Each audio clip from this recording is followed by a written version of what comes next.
Can the dead be reborn? Is there life after death? This little boy believes there is. Hello, my name's Camden. Cameron remembers a past life on the remote Scottish island of Barra, over 200 miles away from his home in Glasgow. I lived in the White House with my mum and dad and my 3 brothers and sisters. And he just talks about, I was in Barra and I fell through to you. And I'm saying, what do you mean? And he'll say, no, it was just like a hole and I fell through. Children from all over the world report memories of previous lives. It's a pretty interesting phenomenon. Together with psychiatrist Dr. Jim Tucker, Cameron and his mum are going on a search for evidence of his past life. Are there rational explanations for the remarkable coincidences which follow? Or are there stranger forces at work?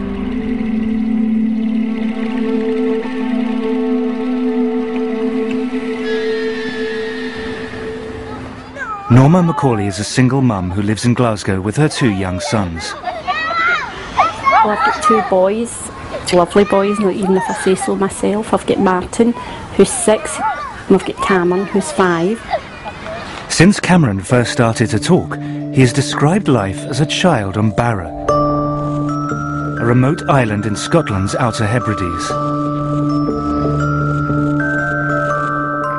I lived in the White House with my mum and dad and my 3 brothers and sisters.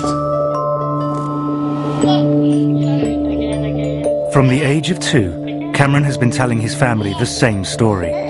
As he's grown older, the story hasn't changed.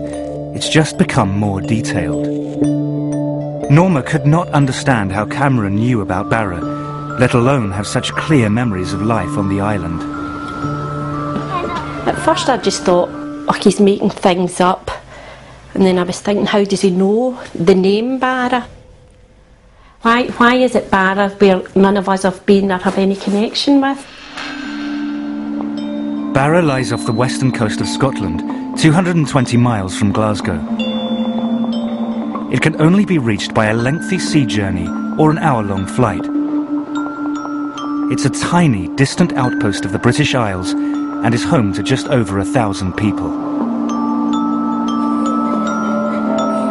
My favourite place in Barra was the beach, and I took my dog with me and I play with him and my brothers and sisters to play.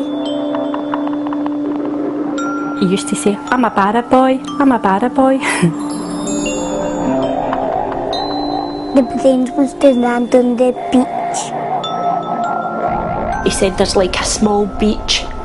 He says, and like small planes and they land on the beach. At Barra is a loads of place to run around, but here is not a lot because the houses are near each other.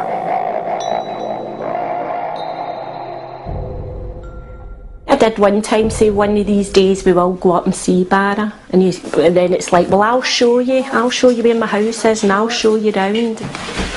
Will we see your Barra dad? No. Why not? Because he's dead. He's dead? He says, my real Barra dad didn't look left and right. My Barra dad got knocked down. Cameron even claims to know his Barra dad's name. Shane Robertson. Shane Robertson? Yes? So who was Shane Robertson again? My Barra dad. The Barra dad. Was that fast? Is that the one that got knocked down? Friends and family have also been drawn into Cameron's story. Next-door neighbour Diane Miller has known Cameron since he was born, and her son Aaron has grown up with him. Hello. When they were about 2 was when Cameron started to speak about his Barra family. And my brothers and sisters and my friends. Have you got friends in Barra too? My house in Barra and family in Barra, because Cameron was adamant he had this other family. What was his name? Shane Robertson. And he would tell you over and over again, so you know he wasn't just making it up there and then. And And he got knocked over by a car. Cameron's uncle, Ian Watson, initially dismissed his nephew's stories as fantasy, but as time passed, they became harder to explain away. It's just the fact that he's just consistent in, you know, the things that he's saying and the story that he keeps coming up with. And over the 3 years, he's never wavered from it. If you look at his face when he's telling you these things, he believes they're true. My dad and mum had long hair and she got cut short. They'll say, I was with my Barra mum before you had me, before I came to this family. And he just keeps saying to me, you'll really like her, you'll really like her, she's really nice. One time I said to him, joking, do you love me or your Barra mum? And he says, I love you both the same. I thought he would have said me, but he never. Cameron's growing emotional attachment to his Barra mum concerned Norma. He began to miss her so badly that he started to suffer genuine distress. One day when he was at the nursery, he got quite upset. He was saying rather than me picking him up that day, he wanted his Barra mum to come and get him. When the big tears were running down his face, and he just kept saying, I have to go to Barra, I have to go to Barra, my family are missing me. How do you deal with that? What do you do? What do you say to him?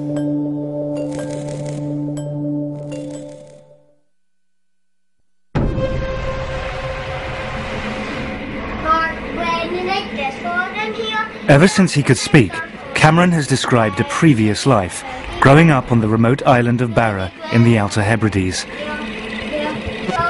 Cameron is desperate to visit Barra, but Norma, his mum, wants to find out if there is a rational explanation for his unusual memories.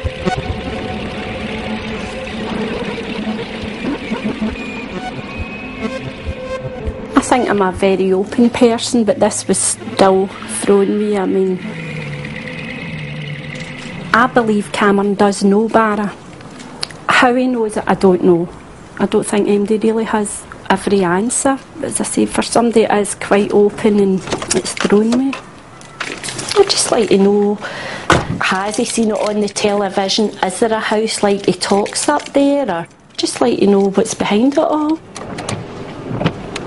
Norma's first stop in her search for answers is Dr. Chris French, a psychologist. He edits The Skeptic magazine, which debunks paranormal phenomena. The hope is that he may have a rational explanation. You can get situations where I would bet my bottom dollar that what we're dealing with are false memories. I mean, kids have fantastic imaginations, as I'm sure you're aware.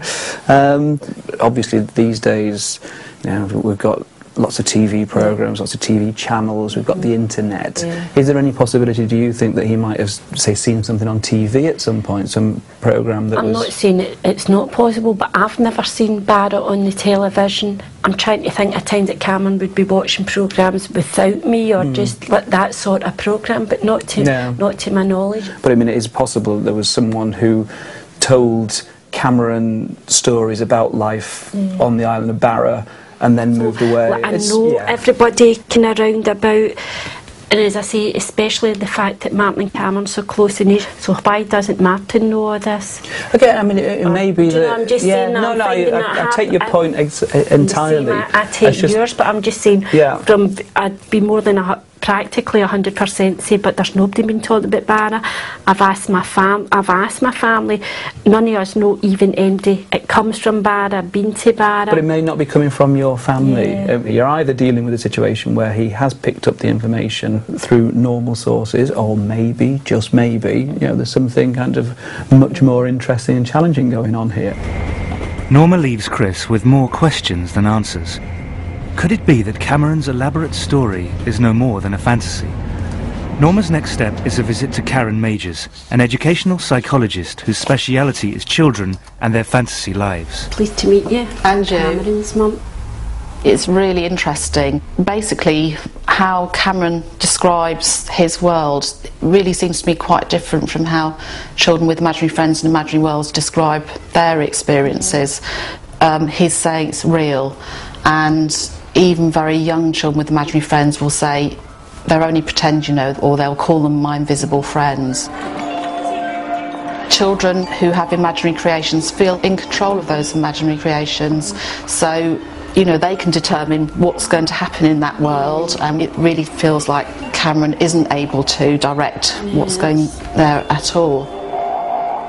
There is a consistent pattern, and Cameron's experiences don't really fit into that pattern, so I think it's about exploring other possible interpretations about how to understand Cameron's experience. Karen's conclusion reinforces Norma's belief that Cameron's descriptions of life on Barra are unusual.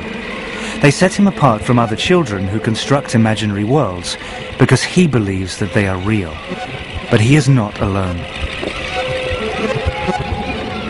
In the past 40 years, there have been reports of over 2,500 children who claim to have memories of another life. At the University of Virginia, a department has been set up to investigate these stories. Psychiatrist Dr. Jim Tucker is the director of research. So this is a worldwide phenomenon. It takes place in places and families with a belief in reincarnation and places and families without a belief in reincarnation. And in a number of the cases, the child's statements have been verified to be accurate.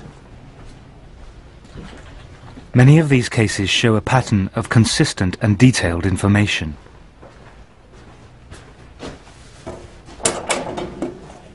The children will usually start talking about these memories at a very early age, usually 2 or 3. Some of them talk about them matter-of-factly, but other children use great emotion in describing these things and will often long for the previous family. Jim records the child's memories and investigates whether there might be a connection to an actual person who has lived before. Many of the cases seem to defy simple, rational explanation. One of Dr. Tucker's most celebrated cases was a boy he investigated from the Midwest of America. This is a very interesting case of a boy who had memories of being his grandfather, and he said that God gives you a card to come back, and I guess this is a drawing of the card that he did. Gus Taylor is the child who drew that card. Since he was a toddler, he has believed that in a past life he was his own grandfather. Gus is now 10 years old. When he was about 1.5, I was changing his diaper on his changing table, and he all of a sudden just looked at me and said, "You know, when I was your age, I used to change your diaper." And I went, "Whoa, this is weird." Gus was named for his grandfather, and his full name is August. His grandfather had died the year before he was born, so he really didn't, he never got to know his grandfather. But he would insist that he was Grandpa Augie. If we were referring to Grandpa Augie, he would just say, "You mean me?" You know, he was just very adamant, like, we should know that he is Grandpa Augie. Where's me? Where's me again? See if you can find me somewhere else. Gus was 4 when Ron was given an old family album. To his parents' astonishment, Gus was able to point out his grandfather in an old school photograph. He also correctly identified this as the first car that his grandfather ever owned. He showed me a picture, and then I said, "That was my first car." And then my dad was like, "That's weird," because the car was Grandpa Augie's first car. So it was all scared. Kathy and Ron were intrigued by their son's ability to identify his grandfather in photos. But one day, Gus told them something that turned their intrigue to shock. Gus and I were chatting, and he started saying something about Grandpa Augie, which wasn't unusual. And I said to him, "When you were Grandpa Augie, did you have any sisters or brothers?" He said, "Well, I had a sister, but she died." And so that sort of caught my attention because, you know, we haven't had any deaths in the family. And he said, "Well, she died." And I just sort of looked at him, and he said, "Yeah, she turned to a fish. She died, some bad guys." I just was flabbergasted. I really was just I was speechless, because I just couldn't understand how he would know anything about that. Apparently what happened was his aunt was murdered, and her body was dumped into the San Francisco Bay. There was no way he could know anything about her circumstances and how she died, because it was never discussed, and was barely discussed with me, with him and my family. To hear my son, who didn't know my father, didn't know his aunt who was murdered, speak about this, and because that's when I just went, there's something going on here that I just don't understand. For many in the West, reincarnation is an alien idea. Chris French believes that it's simply a comforting illusion, which helps some people avoid the difficult realities of death. On the one hand, you've got science that says, once you die, that's it, that's the end, nothing else. On the other hand, you've got a belief system that says you will survive, you will be reunited with your loved ones. In a sense, you do go on forever. You know, how much more appealing can you get? I mean, we all want that, we'd all want to believe that.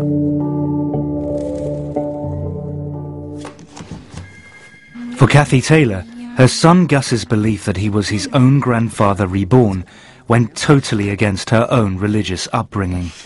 I grew up a Southern Baptist. My father's a Southern Baptist minister, and Southern Baptists certainly don't, teach anything about reincarnation. So that was not, that was furthest from my mind when Gus started saying these things. This one day he sort of popped up and looked at me and said, "You know, Mom, when we die, we get to come back."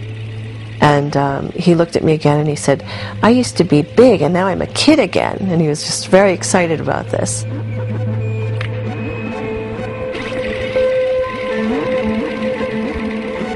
He said that God gave him a ticket. And, he also referred to a porthole, and that he came through a porthole, and that he used to be big and all of a sudden he's through this porthole and then he's a kid again.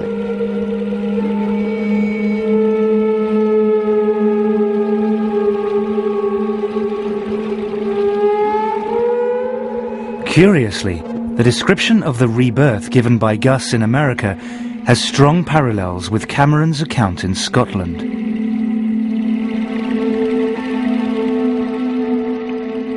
He talks about falling through from Barra to here. I asked him, how did you get here? And he just talks about, I was in Barra and I fell through to you. And I'm saying, what do you mean? And he'll say, no, it was just like a hole and I fell through, and that's all he says.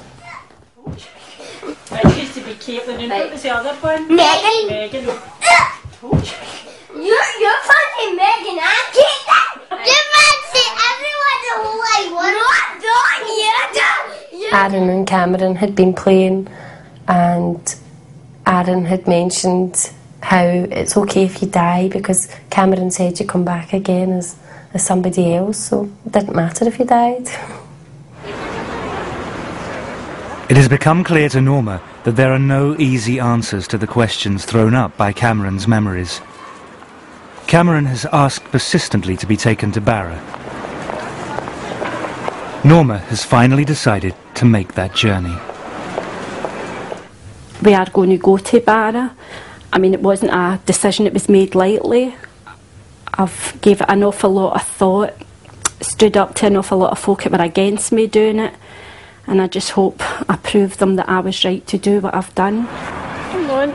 Perhaps the trip will provide an explanation for Cameron's memories, or put them to rest. You want to run now? I think I'm hoping that when Cameron goes, it gives them proof, or, I mean, maybe go here and they'll say that's not Barra, so then that's fine, that's not Barra, end of story, that's the end of it. But I think it's reached a point, it's went too far. It's gone too far just to leave it now. At the University of Virginia, Dr. Jim Tucker has been speaking to Norma and following Cameron's case with interest. Well, Cameron's case certainly sounds like a very promising one. He's given the name of a place, which fortunately turns out to be a rather small place, and he's also given the name of a person. So with all the details that he's given, if we're able to verify a match, that would be quite intriguing. For Jim, to follow a case as it unfolds is a unique opportunity. He is flying from Virginia to Glasgow to join Norma and pursue the story in person. I mean, as it stands now, it's a very interesting story. If we're able to verify the statements, then it becomes more than that, because then it becomes evidence that he actually does have memories that have carried over from a previous life. This is Cameron. Hi, Cameron. Cameron, you saying hello? Hello. I'm Dr. Tucker. How are you? This is Dr. Hi, Tucker. Martin. What can you tell me about the house that you lived in? It was white. How many stories were there? Was it just one level, or was it more than one? One level. Yeah. Did you see your dad get knocked out by the car? Yeah. You remember his name? Yeah, what was his name? Shane Robertson. Shane Robertson. Do you remember what he looked like? He had spiky hair and he always wore shirts. Spiky hair? Is that what you said? And always wore shirts. So Norma finally has someone to talk to who really understands her experience. It was getting to a point he was that convincing. I'm sure folk thought I've adopted him, or what, he wasn't really mine, because he spoke so convincing about this other family. And has it slowed down, or is it still going as strong as ever? It calmed down for a wee while, but then it's back. Is he excited about the trip? Yeah. Yeah.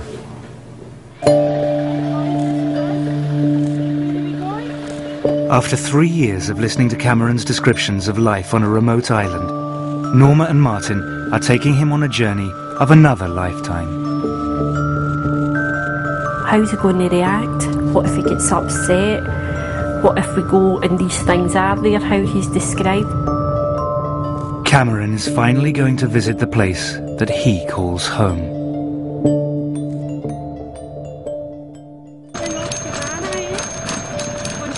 Norma and her sons Martin and Cameron are leaving Glasgow to fly to Barra, an island in the Outer Hebrides of Scotland, where Cameron believes that he lived in a previous life. They are being accompanied by psychiatrist Dr. Jim Tucker, an expert in children's past life memories. Cameron believes that his family name was Robertson and that he lived in a big white house, a house full of children. He says he had a black and white dog. There was a view from the house to the sea, and that they could see planes land, not on a runway, but on the beach. Could any of these apparent memories correspond to reality? You know, there's a concern that if he really is having memories of a previous life, that taking him back to that place might be traumatic.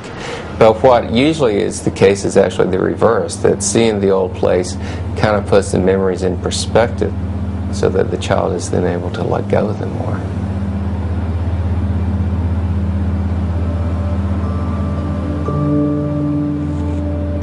The planes must have landed on the beach.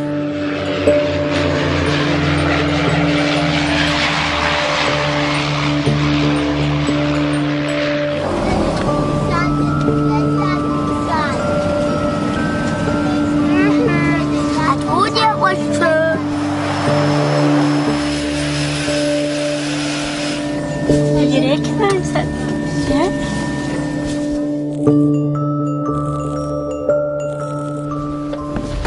You okay? Yeah, good boy.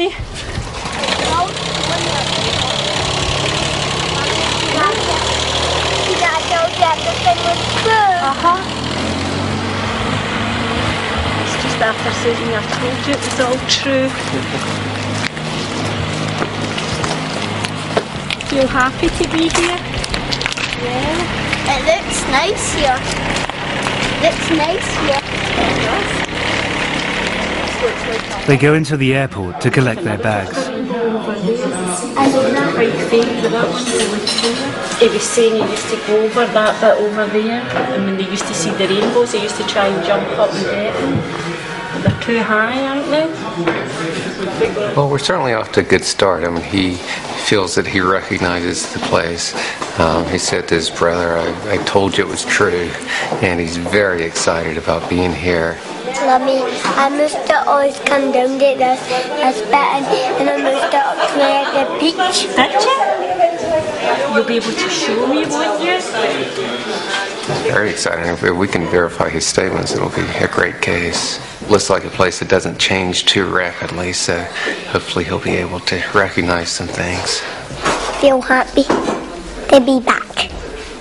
Feel happy to be back, do you? You look happy to be back. Leaving the airport, they board the bus to drive to the hotel, and they get their first look at the island. Mummy, well, you might see it's in the house on the way. I know, we're trying to see if we can see it. You know what?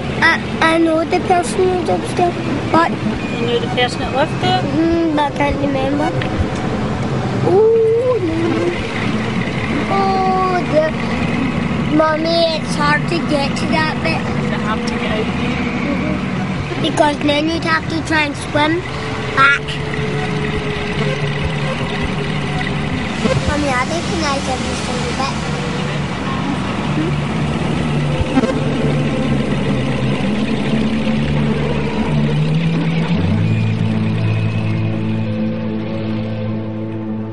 Cameron, don't jump about the bed. Can you believe you're here at Barra? Yes. I'm not exactly the same, but I recognise the beach. You recognise the beach? Oh, it looks like a beautiful place, doesn't it? Yes. So what do you want to do tomorrow when we go to the beach? Go down to the beach? Yes, and I'll show you, and I'll show you what I did. Show me what you used to do. Oh, my socks, I forgot to do it. My socks. Next morning, the investigation begins in earnest. Norma and Jim set off to visit the local heritage centre to look for any record of the Robertson family and the man that Cameron calls his Barra dad. My Barra dad was called Shane Robertson, and he got knocked down. Hello. Hi, Norma, pleased to meet you. Callum McNeil is the island's local historian. Tucker. Callum McNeil. Nice to meet you. Certainly the names don't immediately come to my mind. Certainly the name Robertson does feature, but certainly not the name Shane. And the name Robertson itself only features occasionally in the history of the islands. There doesn't seem to be any evidence that a family called Robertson lived in a house by the shore. Could Cameron be wrong about the name, but right about the house? I could see the beach when I looked out the window, and sometimes my brothers and sisters could go by themselves, and I looked out my window seeing the planes land on the beach. And my brother said the black funny and how you die is you just go like that. He has provided some clues about the location and the period in which he says he lived on the island. Since he's talked about the planes landing and talked about phones, what sort of era would that put him in? More than likely after the war. After the More than likely after the war. And since he's talked about the plane landing and seeing that, we're probably thinking of a family toward the north end. Oh, yes, I would say so. If the to and froing of aircraft from the beaches featuring highly, that would indicate the north end of the island. It's not much to go on, but they set out on a trail back to the north end of the island.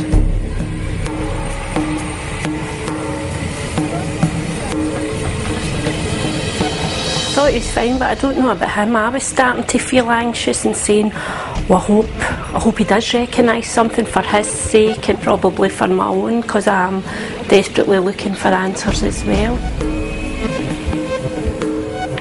Well, I think it's disappointing if a child goes to a place and doesn't recognize things. Often what happens is that by the time the child gets taken to the previous place, they're beginning to lose the memories anyway.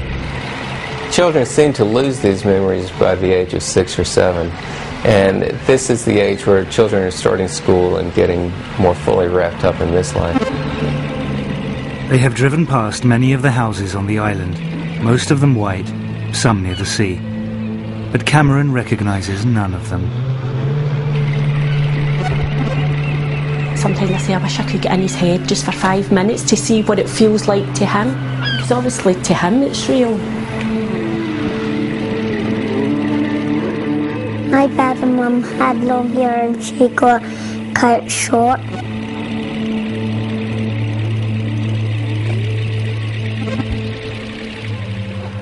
Later that day, they go for a walk on the beach. The adults may be disappointed, but Cameron is happy just being on the island. He's delirious about being here, and at one point he actually said to me, "Is my face shiny? Is it red? Is it shiny? I'm just so happy." They keep saying to Martin, "See, I told you, it's not lies, it's true, we're really here, it's real." Apart from the planes that land on the beach, there has been no other link between Cameron's memory and the island. I actually spoke to him this morning and saying to him that if he doesn't remember things, it's okay to say he doesn't remember, because I'm worried that he feels pressured into saying things when he's saying no. There is no white house above rock pools with a view of the beach where the planes land. No black and white dog. No family Robertson. They return to the hotel. The trail has gone cold.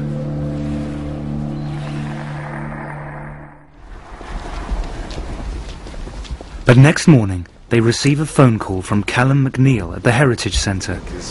He wants to speak to them urgently. He has some new information. Phone call today informed me that there were people living with the name Robertson on the north end of the island. Right. In a house by the shore. That's a white house by the shore.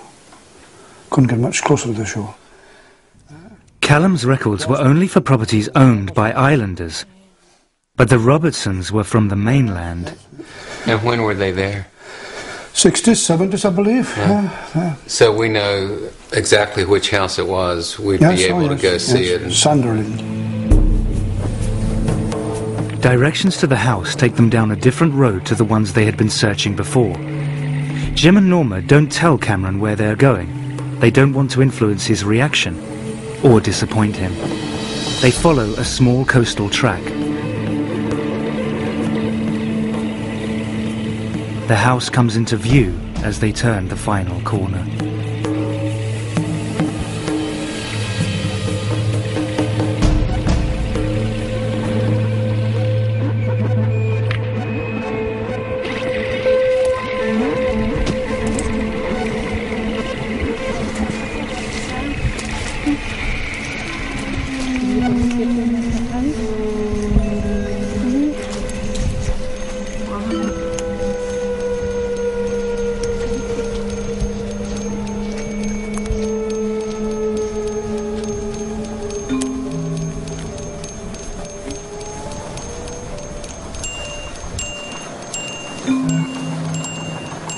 What's wrong?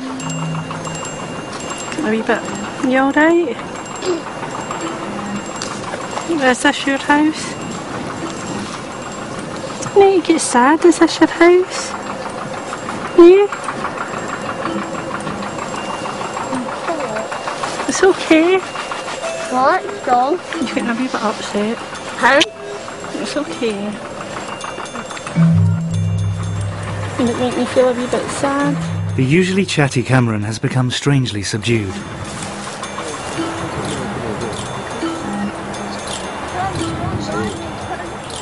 Just below the house, there are rock pools, and there is a gate to the beach. There's a gate round there.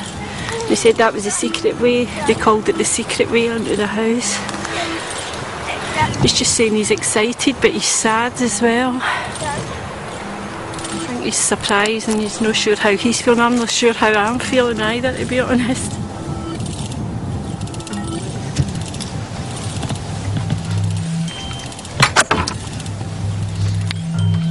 Can we come in?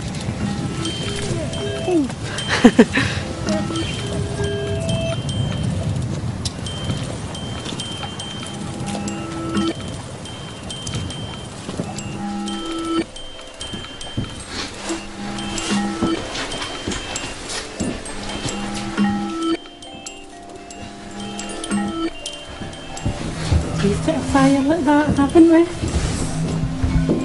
Mummy, look. What? Look. I know, wow.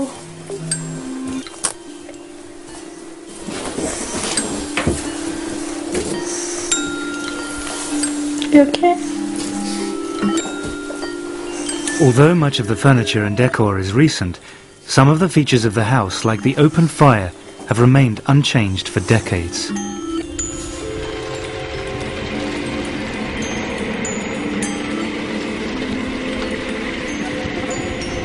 I could see the beach when I looked out the window, and sometimes my brothers and sisters could go by themselves, and I looked out my window and I saw them playing.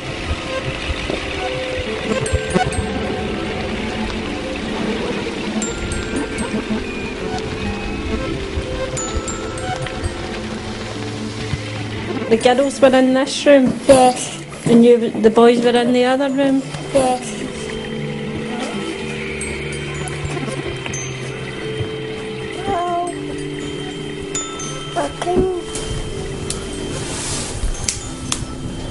Was it the same stuff? No. Did you just have the fire lit? Are you glad you came here to see it?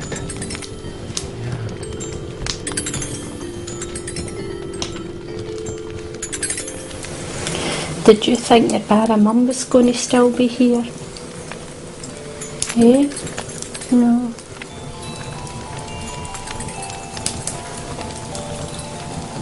Do you miss her? You've got me, haven't you?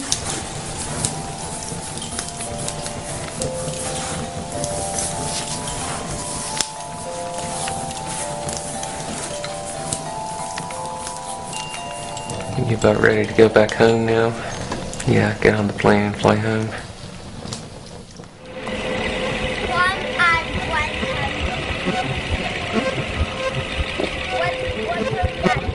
Well, it's been quite an interesting trip. I mean, we came here with a name and a description of the house, which was not very much to go on. And we found that, in fact, there was a family here, and that, in fact, they had a house in the right location and the right appearance of what we were looking for. At this point, the investigation remains inconclusive, but we've got some very solid leads to go on, and we should be able to find out the details of this Robertson family to see if, in fact, they do match with what Cameron has been saying.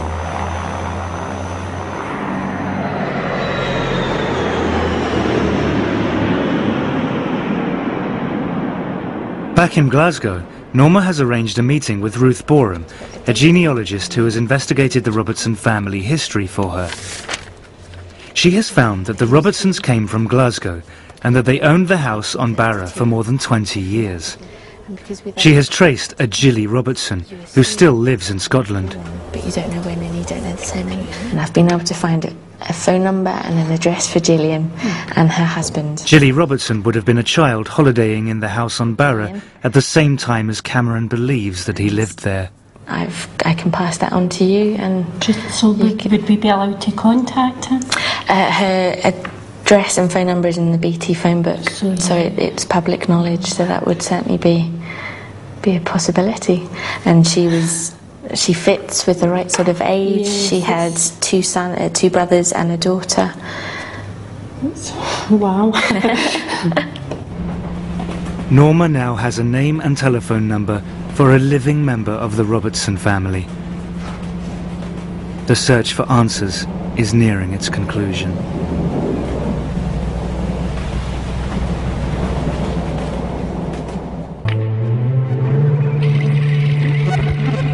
This is the house that 5-year-old Cameron believes was his home in a past life.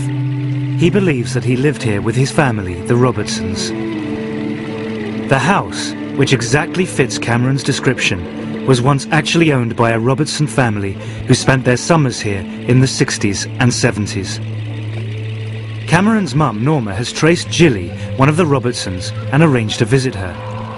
But now, back in Glasgow, Cameron's reaction to the news comes as a shock. Last night was just an outburst. 1 minute we're laughing and joking, everything was fine, and then it was just, there was tears, and then saying he was frightened, and then the next thing him and Martin were fighting. It got a wee bit out of hand. It was like somebody had flicked a switch. He went from happy to, and it was, I'm scared, I don't want to go, Mum. This morning he came in quite wide awake and started asking me about Jilly Robertson. And at one point I thought it was quite strange. He actually says, could Jilly be my sister if she was a wee girl at the house? And it's kind of, I think we've all been thrown a bit. Now he's asking, can he go? He wants to go and meet her. Hello. Hi there. Pleased to meet you, I'm Norma. Hello, Julie. Very nice to meet you. This is Cameron. Martin, come on. This is Cameron's big brother, Martin. He's finding somebody that's possibly his sister. Is he thinking, oh, maybe I'll need to go back to that family? Because in Cameron's mind, the Robertsons were his Barra family. And I think that's what's frightened him. I mean, it's quite frightening. This is the house here, and down below the house, a lovely beach. Was that what it was like when you were in Barra? Yeah. But could you recognise it quite well when you went to see it? Although he was saying it had changed. Yes, you see, I think it has changed. I think the person who's bought it now has modernised it. Yeah. I played in the beach and took my dog and played fetch with my dog at the beach. Could I ask you, when you went to Barra, did you have a dog? Was there a dog there? Well, certainly Callum and Peggy, who lived in the house, they had a dog, a sheepdog. The black and white dog is just as Cameron remembers. But what about the name of his Barra father, Shane Robertson? Yeah. Well, certainly there aren't any Shanes in our family. There were, one of my uncles was called James. Now, Seamus, James, you know, that's quite a common connection. One of my cousins is also called James, but certainly not a Shane. Was the car accident on Barra? This is what we don't know. He doesn't seem to be able to tell you.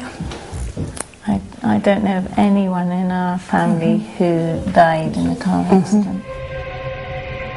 That's how I was curious as well, if maybe even there had been a child in the family had passed away. Or... No, certainly there were no deaths of children in that close family. So while many parts of Cameron's memory fit with extraordinary precision, others do not. The family name matches, so do the physical details of the house, the island and the dog. But the name and death of the father figure do not.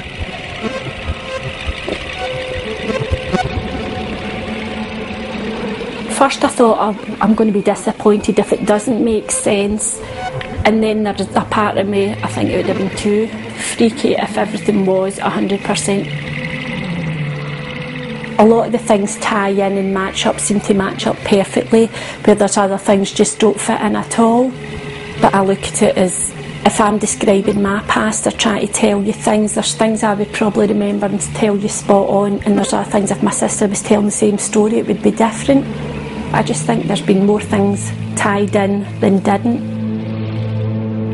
If these, in fact, were past life memories, then we have to look at the question of why some of them were correct and some weren't. Was this just a remarkable coincidence, or could it be something more? He could have had memories from more than one life, and they could have gotten mixed in together. There's just a lot that we don't know about it. And I don't think I realised myself how much it might affect me going into the house. I mean, for a split, it actually felt as if I could be physically sick. It was, I don't know, and then there was the worry, what if all these memories come flooding back to Cameron and upset him? And then also I was thinking, what if he has had another mum? He certainly responded to the house in a way that made it seem that this was a special place for him. He may have had some memories and emotions that somehow existed on this island beforehand in another life and then somehow carried over to him.